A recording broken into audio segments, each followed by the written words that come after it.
มื่อได้ขึ้นชื่อว่าเป็นเมกะโปรเจกต์ย่อมหมายถึงการลงทุนมหาศาลที่มาพร้อมกับความทะเยอทะยานอันยิ่งใหญ่และบ่อยครั้งทำโดยภาครัฐความยิ่งใหญ่เหล่านี้เมื่อผ่านการทบทวนแผนอย่างระมัดระวังหลายโปรเจกต์ก็ประสบความสำเร็จเป็นอย่างดีแต่บางโปรเจกต์ก็กลับจบลงด้วยความล้มเหลวที่น่าตกใจไม่ว่าจะเป็นสนามบินนานาชาติที่ไร้ผู้โดยสารเมืองหลวงแสนทันสมัยที่ไร้ผู้อยู่อาศัยตึกระฟ้าที่ไม่เคยได้แตะเมฆหรือสนามกีฬามาตรฐานโลกกลางป่าดงดิบที่ไม่เคยได้ใช้งานทั้งหมดนี้คือบทเรียนราคาแพงที่ทิ้งร่องรอยความล้มเหลวและแง่คิดอันมีค่าไว้ให้คนรุ่นหลังได้เรียนรู้ในมูลค่าการลงทุนรวมกันกว่าแสนล้านดอลลาร์สหรัฐติดตามได้ใน8เมกะโปรเจกต์ระดับโลกที่ล้มเหลวอย่างไม่เป็นท่ากันครับ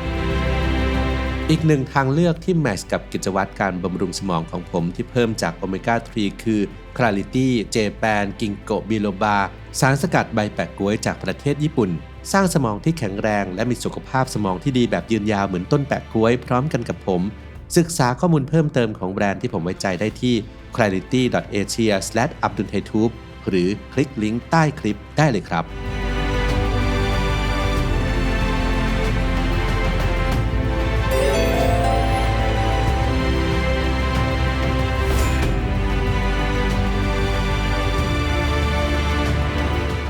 1. เมืองในฝัน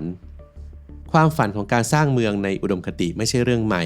แต่ในยุคปัจจุบันการลงทุนมหาศาลเพื่อสร้างเมืองใหม่กลับกลายเป็นความเสี่ยงที่สูงเกินไป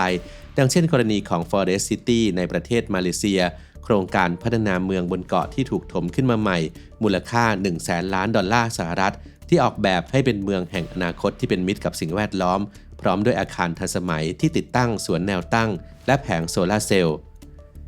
แม้จะมีแนวคิดที่ดีแต่ Forest City นั้นกลับประสบปัญหาหนักในการดึงดูดผู้อยู่อาศัยเนื่องจากราคาที่อยู่อาศัยที่สูงเกินกำลังซื้อของคนท้องถิ่นและกฎระเบียบที่เข้มงวดสำหรับผู้ซื้อต่างชาติส่งผลให้โครงการที่สร้างแล้วเสร็จประมาณ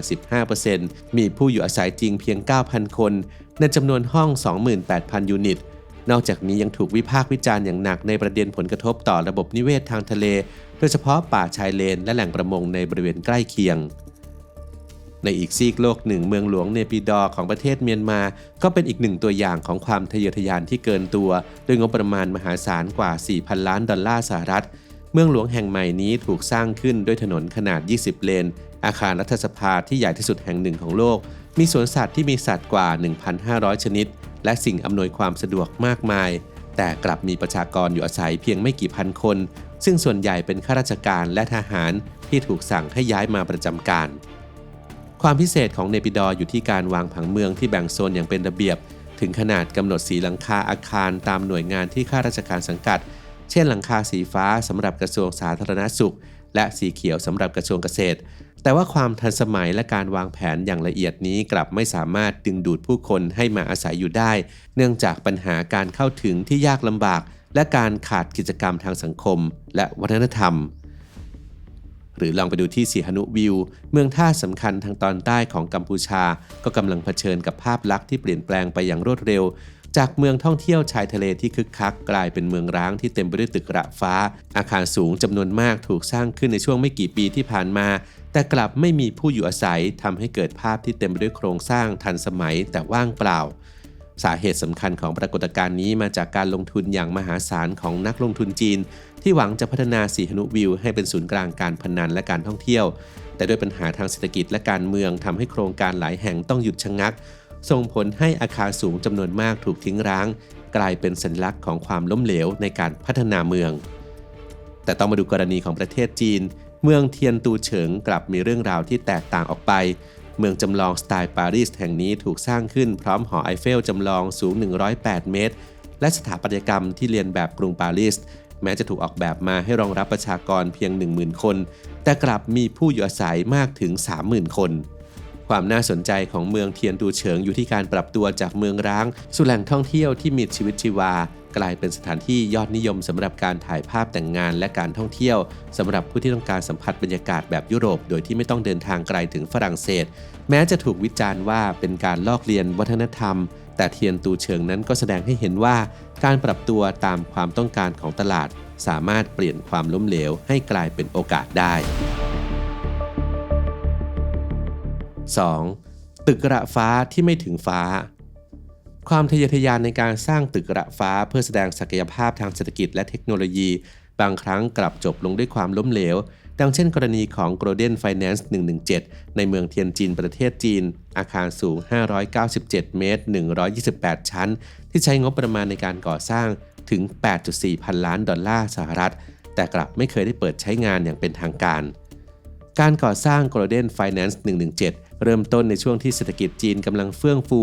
แต่วิกฤตเศรษฐกิจโลกและการชะลอตัวของตลาดอสังหาริมทรัพย์ทำให้บริษัทผู้พัฒนาโครงการประสบปัญหาทางการเงินอย่างหนักประกอบกับนโยบายของรัฐบาลจีนที่เข้มงวดขึ้นในการควบคุมการก่อสร้างอาคารสูงส่งผลให้โครงการต้องชะงักงันในทำนองเดียวกันโรงแรมรือกะยองในกรุงเปียงยางประเทศเกาหลีเหนือ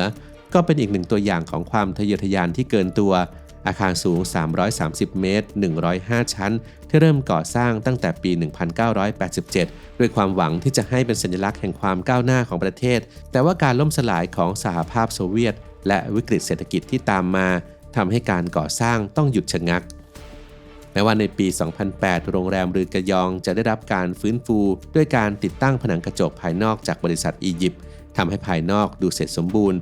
แต่ว่าภายในอาคารก็ยังคงไม่พร้อมใช้งานจนถูกขนานนามว่าเป็นโรงแรมผีที่ใหญ่ที่สุดในโลกปัจจุบันอาคารนี้จึงถูกใช้เป็นเพียงฉากหลังสำหรับการแสดงแสงสีในเทศกาลสำคัญเท่านั้น